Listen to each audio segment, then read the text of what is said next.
Bonsoir. Bonsoir à toutes et à tous. Bienvenue à la Maison de la Poésie pour cette soirée programmée dans le cadre du Festival des cultures juives. Alors, un grand merci à Olivier Chaudenson, son directeur, à toute son équipe pour sa confiance chaque année renouvelée et pour son accueil. Nous sommes ravis, vous pouvez l'imaginer, émus de pouvoir vibrer à nouveau ensemble dans ce lieu magique. Voilà, c'est ce lieu qui nous a tant manqué pendant un an. Et ce soir, eh bien, nous allons vibrer grâce à cette anthologie des poétesses yiddish et grâce aux merveilleux artistes qui vont nous la faire découvrir. Talila, icône de la musique yiddish, la comédienne Laura Elko. Alors, Pavel Zamburski est en souffrance, c'est le musicien Teddy Lasry qui va le remplacer au pied levé.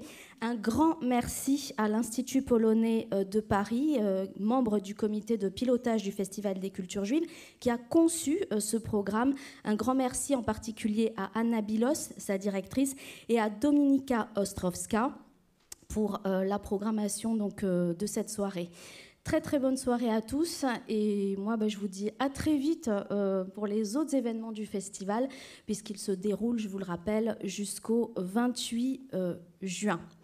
Je vous donne rendez-vous sur le site du festival www.festivaldesculturesjuives pour avoir donc l'ensemble de la programmation. Très très bonne soirée et à très vite.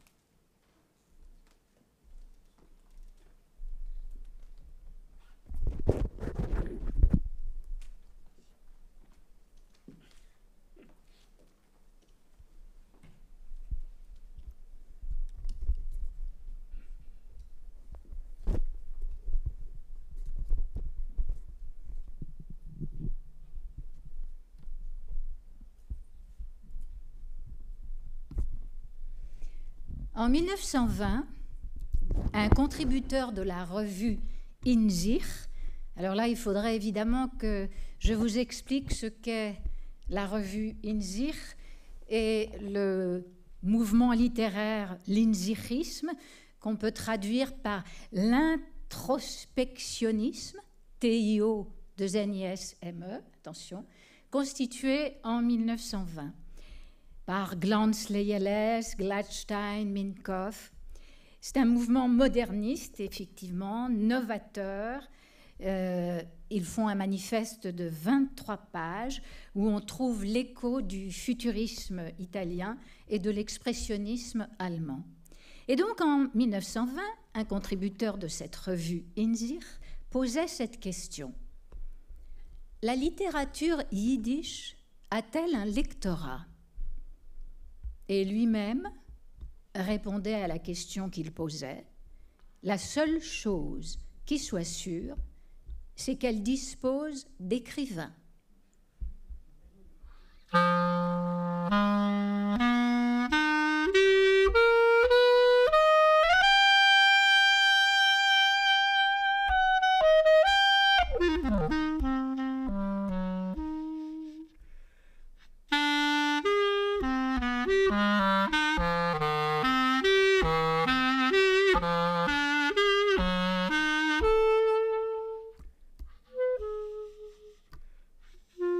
On a scellé les vers avec de rares briques de fêtes et de deuil.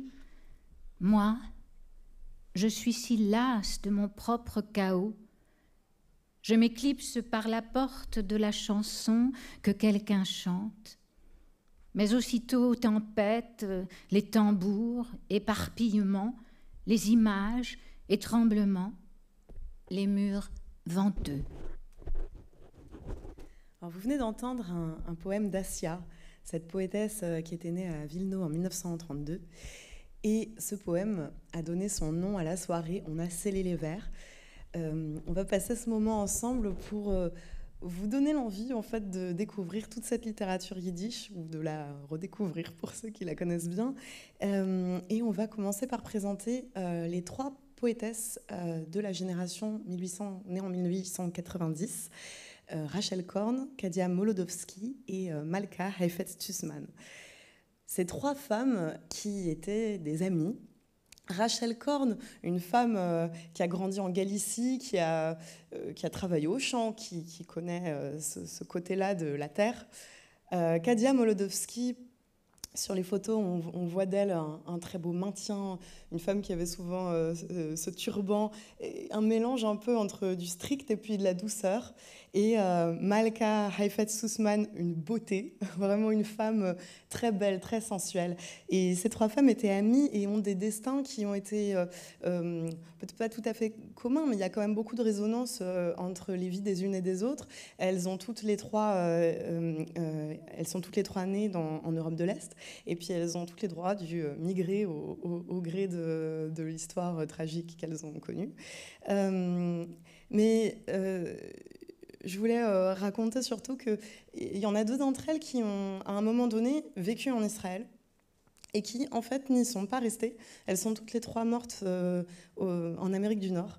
Et comme si, en fait, il y avait quelque chose pour ces 3 femmes qui étaient... qu'elles ne voulaient vraiment pas abandonner cette culture yiddish, cette Yiddishkeit, et qu'il y avait quelque chose, du coup, qui n'avait pas peut-être été suffisamment heureux pour elles dans un pays où on a choisi une autre langue. Les 3 ont aussi en commun d'avoir été professeurs pour justement défendre et transmettre la culture yiddish. Et ces 3 femmes ont aussi en commun d'avoir été très féministes. Par exemple, Malka Heifetz-Tussman, elle avait refusé de figurer dans une anthologie de poétesses en disant « Je ne suis pas une poétesse, une femme poète, je suis une poète ». Je vais commencer par lire un poème de Rachel Korn. Donc, comme je disais, elle a grandi à la campagne dans une ferme de Galicie. C'est une femme qui avait commencé par écrire en polonais, mais dès l'entre-deux-guerres, elle s'est décidée à vraiment continuer plutôt en yiddish. Elle a contribué au Zuzsteuer, un journal littéraire qui était fondé par Melech Ravitch. Et ce journal essayait vraiment de promouvoir le yiddish. Donc de Rachel Korn, je suis. Je suis debout au midi de ta vie, épis ployé de plénitude au milieu des champs, qui déjà s'est défait de la robe verte de juin, et qui croit dans la certitude dorée des jours à venir. Dans les prairies, l'air joue avec les clochettes lilas. L'été est odorant de l'amer parfum du pavot, de la terre chaude et vaporeuse, et de tes cheveux. Et quand le jour tresse ses nattes blondes et que le soir cueille des perles de rosée, ma chair brune tombe à tes pieds, comme l'épi sur le faucheur se brise. Voilà, Kadia Molodowski était donc une amie de Rachel Korn.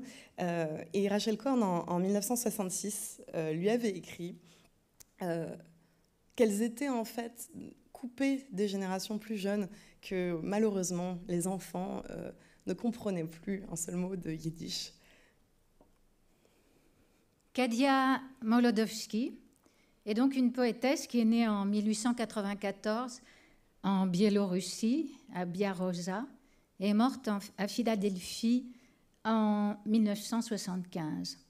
Entre les 2 guerres, elle vit à Varsovie, et lorsqu'elle s'exile volontairement en Amérique, en 1935, elle vit cet exil comme un véritable arrachement. En fait, elle est invitée par le directeur d'une maison d'édition et une partie de sa famille est déjà à Philadelphie. Auparavant, avant son départ, donc, elle aura croisé le fer avec tout le monde, dont le célèbre poète Melech Ravitch, auteur d'un article condescendant sur la production des poétesses yiddish en 1927. En 1950 et jusqu'en 1952, elle part en Israël, mais elle reprend sa plume en Amérique et elle le fait dans une extrême solitude, coupée de ses lecteurs européens et même américains, car les lecteurs en yiddish américain s'américanisent à toute vitesse. Elle souffre d'un exil géographique, bien sûr, et aussi d'un exil avec le judaïsme traditionnel qu'elle a connu. Sa poésie se veut contre la culture attitrée des femmes. Ces femmes-là, en fait, sont des résistantes, sont peut-être les premières féministes yiddish qui soient.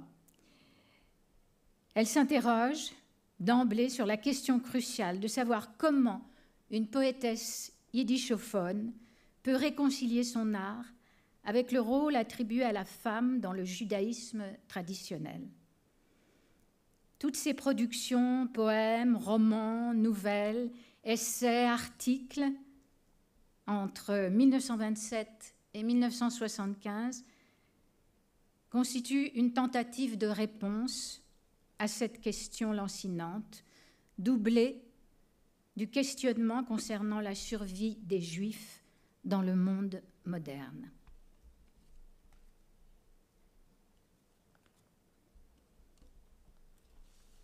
Mélodie, mes chansons se font plus légères, et moi seule, je suis de plomb.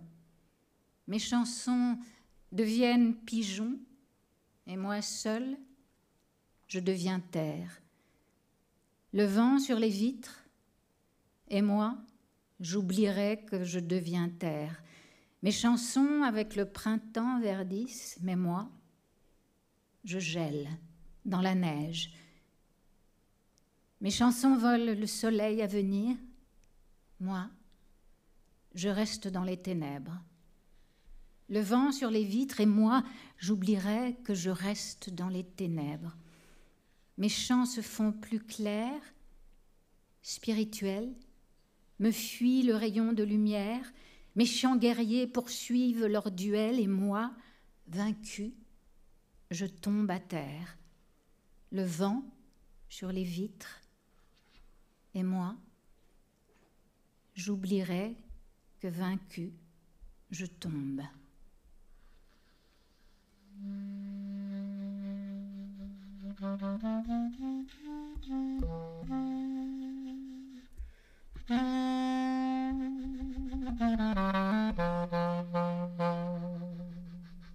Angoisse, ma plume tremblante et ma main de glace. Un bout de papier, bougie clignotante, ombre qui nuage par-dessus ma main. Et c'est un cercle, et ce cercle prend fin. Mais dans cet abîme où je suis assise, passe en frémissant, ainsi qu'un éclair, ce visage en moi toujours qui me point. Et l'angoisse flotte sur moi comme une écharpe, recouvre ma tête, le bout de papier, le vin de la vie et la lueur de la bougie et le malheur de la clarté. Dans l'ombre, ma table qui vient et qui va, saoule, se balance par-ci et par-là, chaque planche à part, fendue et taillée. Assurément, c'est pour rire que je suis assise à présent, croyant que j'écris et croyant que c'est un chant.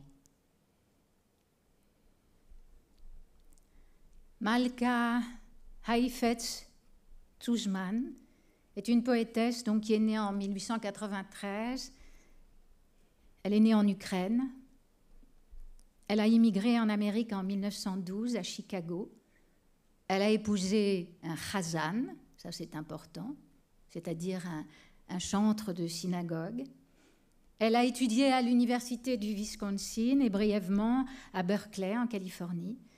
Elle a enseigné, elle a beaucoup enseigné dans de nombreuses écoles laïques yiddish. Puis elle a été enseignante en langue et littérature yiddish à l'université du judaïsme de Los Angeles. À partir de 1918, ses poèmes sont publiés dans des magazines yiddish de premier plan. Elle a publié 6 volumes de poésie entre 1949 et 1977. Et dans ses dernières œuvres, elle écrit en vers libre, ce qui était quand même très nouveau dans la poésie yiddish. Elle est aussi traductrice d'œuvres littéraires et elle est aussi un pont entre les générations de poètes yiddish, les jeunes qui arrivent et les plus âgés, comme elle. Il ne faut pas. Pour toi, je fais silence avec toutes les voix. Est-ce que tu m'entends ? Je m'embrase pour toi de cela que je cache. Est-ce que tu me vois ? J'ai le désir de toi par tout mon interdit. Est-ce que tu me veux ? Pour toi, je fais silence. Pour toi, je fais silence avec toutes les voix. Malka Heifetz-Suzman, c'est une femme qui était aussi professeure. Et elle avait vraiment à cœur de transmettre aux enfants le yiddish, qu'ils l'apprennent, qu'ils le comprennent. Et c'est la raison pour laquelle elle a aussi écrit en fait des chansons pour enfants, qui sont dans une tonalité extrêmement différente de ses poèmes. Et c'est sûr qu'elle a écrit une poésie qui est à la fois très sensuelle, mais aussi assez sombre parfois.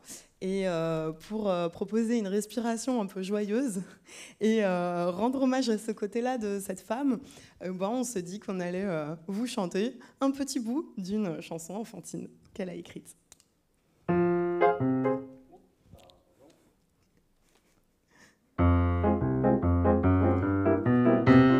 Effen dem Teuer, elfend im Breit, es wird drauf durchgehen a goldene Kate. Der Tate, die Mame, der Bruder und die Schwester hochsen alle mitten auf a golle Schlitten.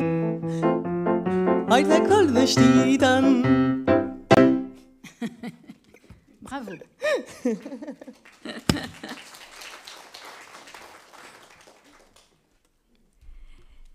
Alors, toujours de Malka Heifetz-Suzman, un poème qui s'appelle Gilboa. Alors, il faut peut-être rappeler ce qu'est le mont Gilboa. C'est en Israël, donc, un massif montagneux au nord-est des monts de Samarie. Et il est question, dans ce poème de Gilboa, enfin très légèrement, mais quand même, de Ruth et Boaz. Et alors évidemment, moi j'ai tout de suite pensé à Victor Hugo et son Boaz endormi, car Ruth et Boaz ont beaucoup inspiré les poètes, dont Victor Hugo, un des plus grands, des compositeurs, César Franck, et son oratorio biblique sur un poème d'Alexandre Guillemin a beaucoup influencé la peinture aussi. Par exemple, un magnifique tableau de Rembrandt, Boaz et Ruth. La sculpture aussi, une sculpture d'Hippolyte Bonardel. Alors, si vous voulez, je peux vous rappeler quelle est l'histoire de Ruth et Boaz, si vous permettez. C'est relaté dans le livre de Ruth, donc parmi les Ketuvim, les écrits. Ruth est veuve de son premier époux et elle s'attache à sa belle-mère, donc Noémie. Ruth, il faut dire qu'elle habite le pays de Moab. C'est une convertie, mais c'est une convertie qui épouse donc toute la cause judaïque. Donc, à la mort de son mari et de son beau-père, elle suit sa belle-mère. Elles sont installées dans le pays de Moab, mais elle décide donc de s'enfuir jusqu'en Judée. Et lorsque Elimelech meurt, donc, elle rentre en Judée avec sa belle-mère, elle la suit où tu iras, j'irai, et elles s'installent toutes les deux pauvrement, très pauvrement, à Bethléem. Un jour, elle ramasse des épis tombés pour sa belle-mère, et c'est là que se produit la rencontre de Bose, un riche propriétaire terrien qui est en fait aussi un parent du beau-père Elimelech. Alors, non seulement il est riche, ce propriétaire, mais il est aussi très vieux. Et dans le poème de Victor Hugo, Victor insiste beaucoup et traite très gentiment et très respectueusement Bose de très beau vieillard. Ils vont se marier, Bose et Ruth, et ils vont donner naissance à un fils. Vous voyez que tout est possible, donc, c'est plein d'espoir. Un fils qui s'appelle Oved, qui est le père de Jessé et le grand-père du roi David. Donc, Gilboa. Me voici près de toi, comme Ruth couchée aux pieds de Bose, mais nulle Noémie ne m'envoya, de même jusqu'ici se hâtèrent mes pas, mon amant Gilboa. Tu vois, je suis femme stérile, dévastée, qui n'attend d'aide que de toi, mon amant Gilboa. On dit qu'en haut, dans le creux large de tes paumes, fût-il invisible à mes yeux, il existe un baume, et qu'il y a des iris noirs là-bas, mon amant Gilboa. Ah, jette-moi l'un de ces iris noirs, j'avalerai son feu, je boirai son poison, mon amant Gilboa. Tu es si bon, tu es si grand et si puissant, couvre-moi, apaise en moi le gémir de mon sang, ma miséricorde émane de toi, mon amant Gilboa. Sème au-dessus de moi tes astres aveuglants, je donnerai le jour à tes agnelets blancs, et je saurai que Dieu est là, mon amant Gilboa. Te donner le jour, encore une fois, n'être plus poussière infime qu'une graine sur ton épaule, à jamais que tu traînes, mon amant Gilboa. Et moi, je me tairai, sans parole et sans voix, car il n'est pas de mots pour une telle joie, mon amant Gilboa. Ah, jette-moi l'un de ces iris noirs, j'avalerai ton feu, je boirai ton poison, mon amant Gilboa. Appel d'automne. Ah, se peut-il que quelqu'un m'aime encore à la mort, à la vie, aveugle qui ne voit le jeu si faste des couleurs terrestres, des plus rares vins en mon corps, les fins bouquets furent choisis. Alors, se peut-il quelqu'un qui m'aime à la mort, à la vie, à plaisir et désir comblé, tout ce qui de l'été reste me brûle pour leurrer l'amour de luxure et de frénésie. Alors, se peut-il quelqu'un qui m'aime encore à la mort, à la vie, aveugle, qui ne voit le jeu si faste des couleurs terrestres?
nid commence.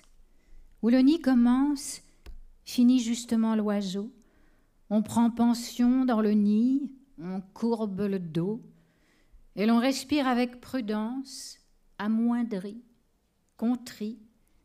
Désormais, plus de différence semblable est le prix. Que tu sois volatile ou non, puisque prisonnier, tu as perdu ta chanson et t'en vas à pied. À pied, pour trouver ta graine, au hasard jetée, et tu ne sais pas toi-même, dans l'aube bleutée, qu'ainsi tu trahis, si fier, tes ailes battant, que tu fais honte à la lumière de ton propre chant.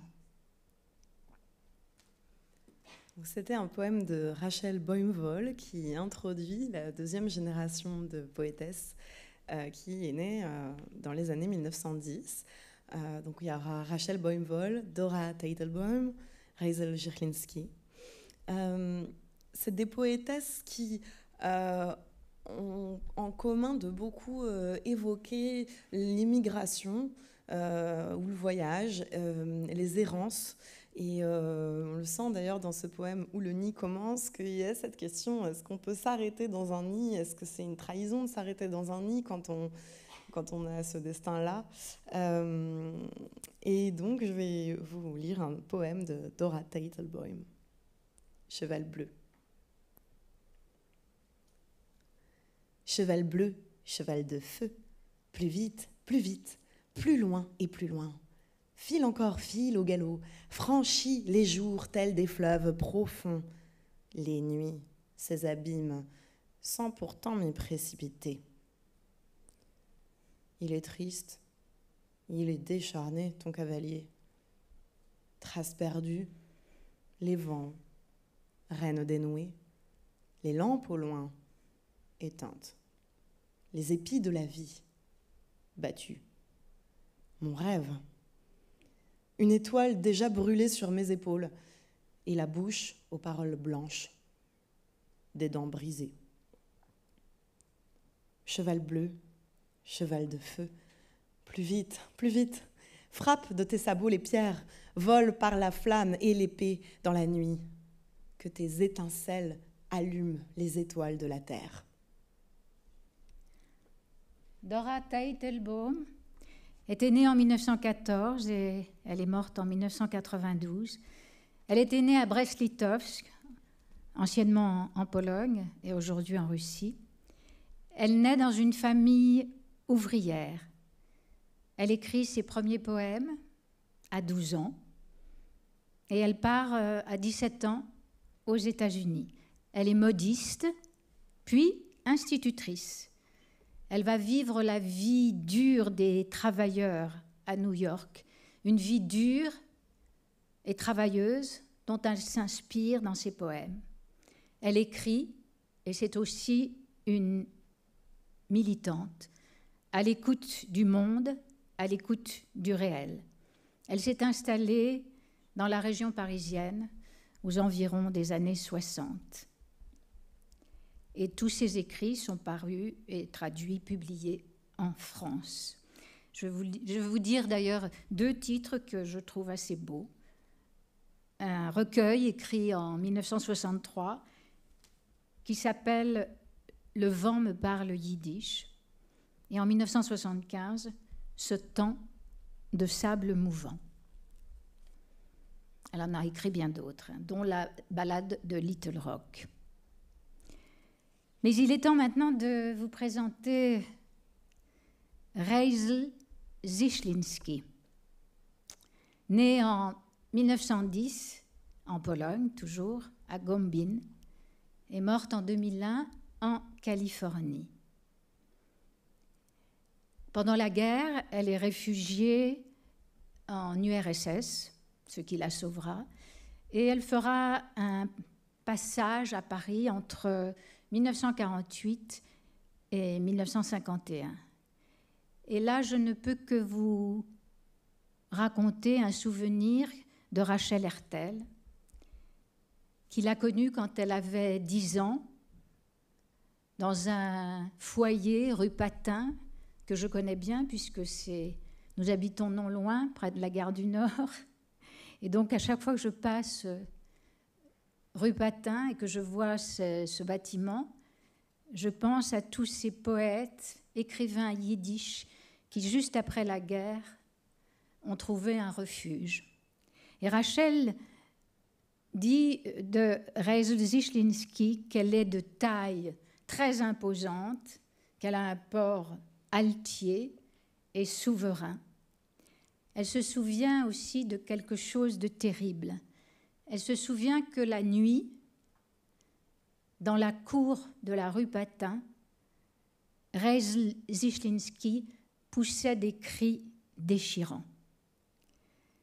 Elle a été à l'école primaire polonaise et puis ensuite elle a eu un précepteur, donc personnel, puisqu'il y avait le numerus clausus. Et elle a commencé à écrire à l'âge de 18 ans. Rachel Hertel raconte aussi cette anecdote. Meiller Ravitch, encore lui, celui qui avait été très condescendant par rapport aux poétesses, la reçoit. Il s'attend à une jeune fille éthérée, vous voyez le genre, gracile, blondinette.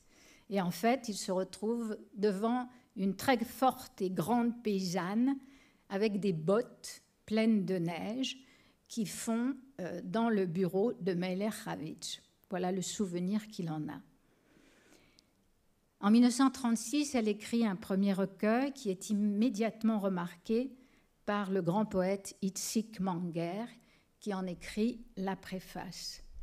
En 1939, elle reçoit aussi le prix des Inziristes, dont je vous ai parlé tout au début, les modernistes yiddish, donc. Elle revient en Pologne après la guerre, et là, elle ne trouve évidemment que mort, cimetière, désastre et désespoir. Elle part pour l'Amérique, reprend des études, lit la littérature américaine.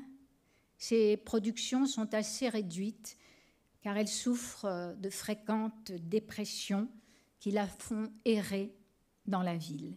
Elle écrit en vers libre, donc, ce qui est toujours nouveau dans la poésie yiddish. Elle emploie un vocabulaire extrêmement simple, très restreint, mais d'une très grande intensité. Elle procède par petites vignettes qui font penser à des haïkus, mais elle ne veut aucune contrainte formelle. Elle enchante les objets quotidiens. Chaque chose, chaque objet, chaque personne est dotée d'une âme. Elle peint, elle écrit plutôt comme un peintre peint, comme Soutine peint des natures mortes. Elle brouille le rêve et la réalité.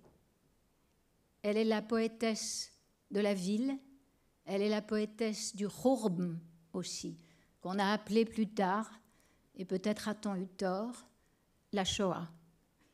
Churban, c'est-à-dire la destruction. Beaucoup de ses poèmes traitent de son Churban personnel. Contrairement à d'autres poètes qui parlent du destin collectif du peuple juif, elle parle de son être à elle. Elle a une poésie donc personnelle, intime. Elle refuse le symbole, la métaphore, et chaque mot qu'elle emploie dégage une aura. Est-ce ainsi? Est-ce ainsi que mes sœurs attendent? Est-ce moi-même à tous les coins de rue? À chaque aube, ma chair blêmie, chemise étrange et déjà trop usée. La ville vous fit violence, la ville m'a fait honte. En ces lieux, dites-moi ce qui vous inventa, à tous les coins de Paris, mes sœurs. Avril. Avril, la jeune verdure ne sait pas encore ce qu'elle désire. Comment fleurir? Rouge, blanche, s'envoler peut-être. Elle s'éprend la nuit de chaque étoile et le matin la trouve roide, gelée. Avril. Un poème maintenant qui s'intitule « La nuit à New York » et qui fait vraiment écho à ce que Talila racontait, que rapportait Rachel Hertel, des terreurs nocturnes de cette femme.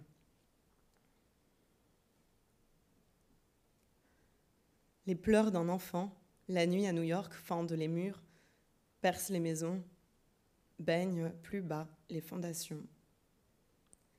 Des pierres tombent, morceaux de sommeil, songes déchirés. Tête sur tête se dressent d'obscures murailles sur 4 pieds. Bientôt, elles assourdiront d'un rugissement bestial cet univers. S'en vient la mer, étoilée de la voie lactée, pour nourrir l'enfant, et New York de nouveau referme les yeux.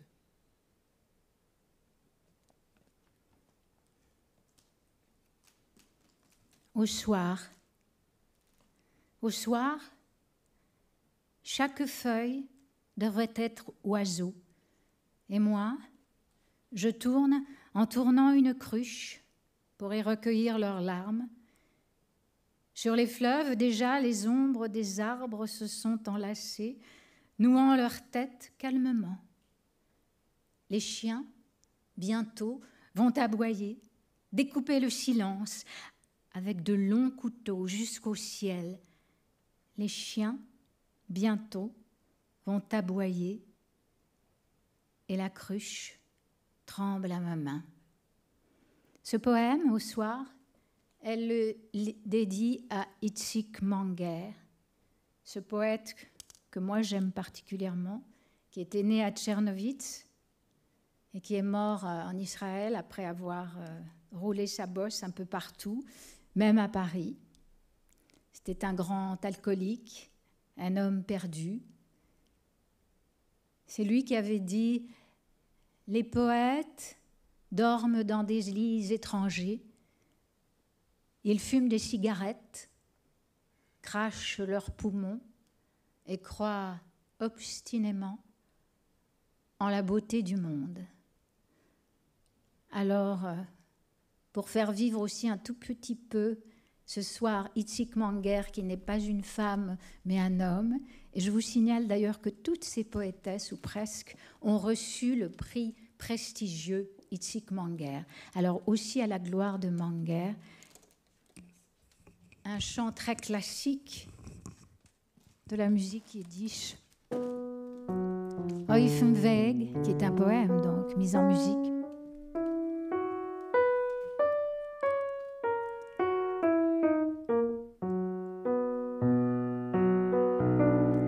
Auf dem Weg steht der Baum, steht ein Gebäude.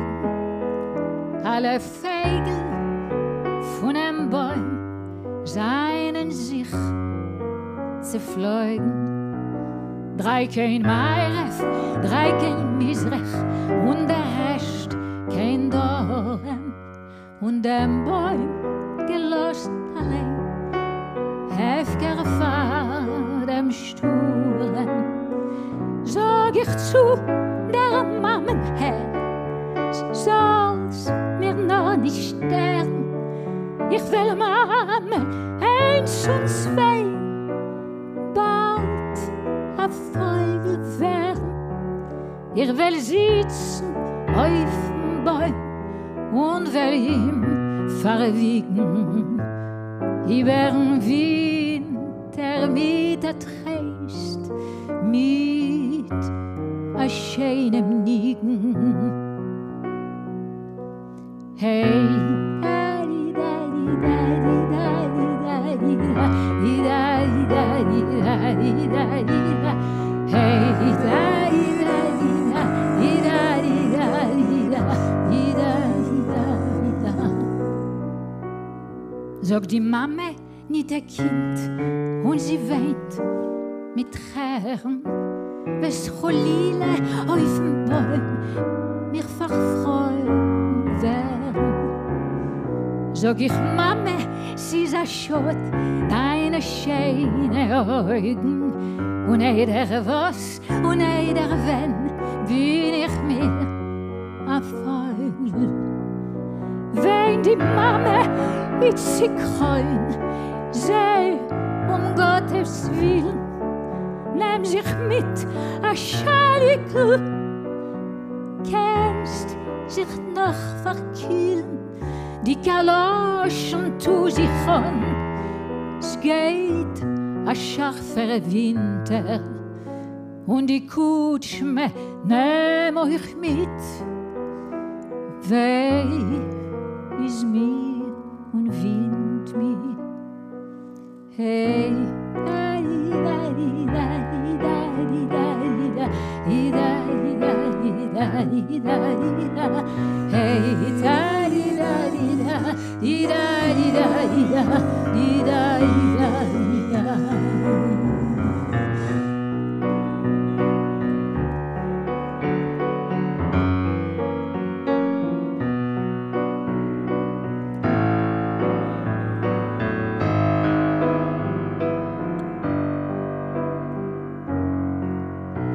Das Winter Leibel nimm, tu es an, du scheute, ob du willst nicht sein kein Gast zwischen alle Teute. Heb die Fliegel, es ist mir schwer, zu viel Sachen hat die Mama ungetan, ich Fägerle dem Schwachen. Guck ich treuerig mir herein in mein Mames Augen, so hat ihr Liebschaft nicht gelost, wer mir erfolgt. Auf dem Weg steht der Baum, steht ein Gebäude. Alle Feige von einem Baum scheinen sich zu freuen. Hey, da di da di da di da di da di da di da di da di da di da. Hey, da di da di da di da di da di da di da di da di da. Hey, da di da di da di da di da di da di da di da di da di da. Hey, da di da di da di da di da di da di da di da.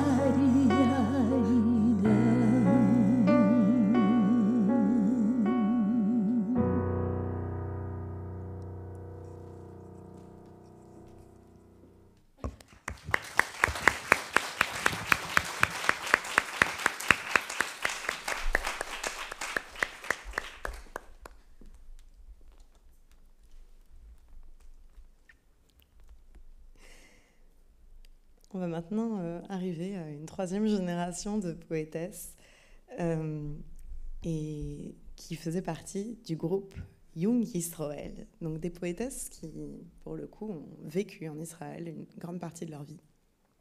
Rivka Bassman, Rachel Fishman. Ce groupe, en fait, Young Israel, c'est un groupe de jeunes poètes des années 50 qui est derrière un poète qui s'appelle Avram Sutzkever. Ont décidé qu'en Israël, ils continueraient d'écrire en yiddish.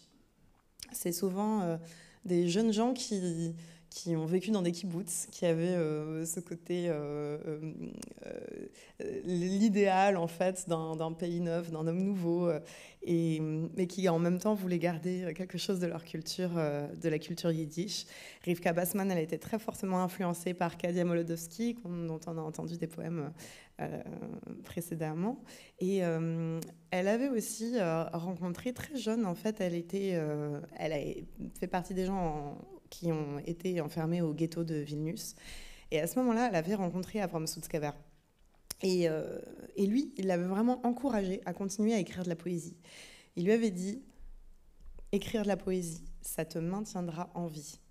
Et en effet, c'est une femme qui a été déportée. Et dans le camp de concentration, il y avait deux autres femmes avec qui elles ont formé un groupe. Elles se soutenaient chaque soir en proposant un morceau d'art L'une dansait, l'autre chantait une chanson, et la troisième, Rivka Bassman, elle disait un poème. Et donc à cette époque-là, elle a vraiment commencé à écrire chaque jour. Par la suite, ce ne sont pas des poèmes qu'elle a voulu vraiment défendre pour la postérité. Je le raconte juste par rapport à cette idée-là c'est ça qui maintient en vie. Voilà. Peut-être que tu peux jouer un petit peu, Teddy. Je te dis le titre du poème. Il s'appelle « Dans une larme du temps ». Ça pourrait t'inspirer.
Dans une larme du temps, comme il est dur de sertir un sourire, une mélodie se couvre de nuages, le chemin du berceau. Seul le bleu, ce bleu-là, galope sur un fend et veut percer de part en part le brouillard et le temps. Pluie noire, nuit grise, mais en moi, comme sur le Gilboa, le vert sur l'âme, le vert et le doux, les mêmes lèvres vermeilles et le même secret rouge. Un amandier rêve en pleine floraison, dans le soleil, après l'averse. Les lueurs grésillent, les rochers flamboient, pluie noire, nuit grise. Nous traînons avec un poème entre les dents. Brindilles de rose, désir. Et c'est presque un peu le fruit du hasard qu'on termine sur le mot désir, en ayant choisi comme ça cette présentation par lignée. Mais sans doute, ce n'est pas totalement un hasard. Il y a quelque chose qui nous conduit à vous dire qu'on espère que ces lectures vous auront donné le désir, l'envie d'explorer encore davantage toute cette littérature, tous ces poèmes. Les poèmes que nous avons dits ont été traduits par Charles Dobzynski. Ils sont parus chez Gallimard, au Seuil ensuite, et je me suis même sûre, qu'ils sont sortis en livre de poche. Charles Dobzynski est un grand traducteur. C'est un traducteur poète aussi, ce qui est quand même très important. Il est né à Varsovie en 1929. Il arrive à Paris tout petit, il a 1 an. Il va diriger pendant un temps, après la guerre, une entreprise textile à la mort de son père. Mais c'est un poète précoce. Il publie son premier poème dans un journal de jeunes issu de la Résistance, Jeunes Combats. En 1949, Paul Éluard présente les premiers poèmes de Charles Dobzynski dans les lettres françaises. C'est donc les Lettres françaises, publication littéraire créée en 1942 pendant l'occupation donc par Jacques Decour et Jean Paulhan. C'est l'une des nombreuses publications du mouvement de résistance qui s'appelait Front National. Publication clandestine à laquelle collaboraient des grands noms comme Louis Aragon, François Mauriac, Raymond Queneau, Édith Thomas. De 1953 à 1972, ces lettres françaises sont dirigées par Aragon avec le soutien évidemment financier du Parti communiste français. Sur proposition d'Aragon, Charles Dobzhinsky entre à la rédaction du quotidien Ce Soir. Il appartient aussi à l'équipe de direction de la revue Europe et en deviendra directeur de publication. Les trois passions de Charles Dobzhinsky, que j'ai connues, que d'autres dans la salle ont connues aussi, sont l'astronautique, le cinéma et la poésie.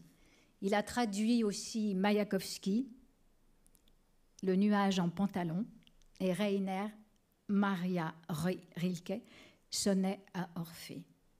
En 1998, il écrit aussi un livre sur le monde yiddish en France. Et je crois qu'on peut lui rendre hommage pour ses traductions extraordinaires, qui sont souvent d'ailleurs le premier contact qu'a un lecteur avec la poésie yiddish. Le miroir d'un peuple, donc. Il nous faut remercier... À toi, Laura, je t'en prie. On remercie forcément le Festival des cultures juives de nous accueillir pour cette soirée, l'Institut Polonais, toute l'équipe technique qui était là pour nous soutenir.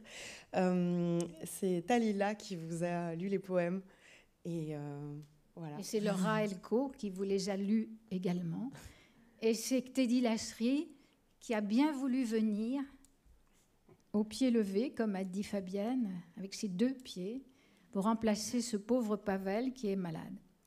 Alors oui, nous remercions tous ces gens-là, le festival, Fabienne Cohen-Salmon, moi je remercie aussi Christiane Galili, les techniciens extrêmement sympathiques et efficaces de la Maison de la Poésie, aux lumières Patrick et Martha, au son Axel et à la vidéo Claire et Bertille.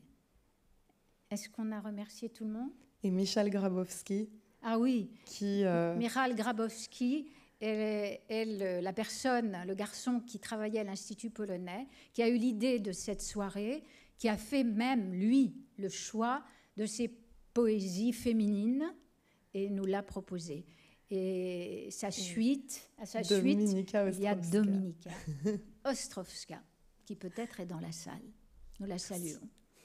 Et nous vous saluons et nous vous remercions d'être venus si nombreux, et ça n'est pas une formule, ce soir. Merci. Merci.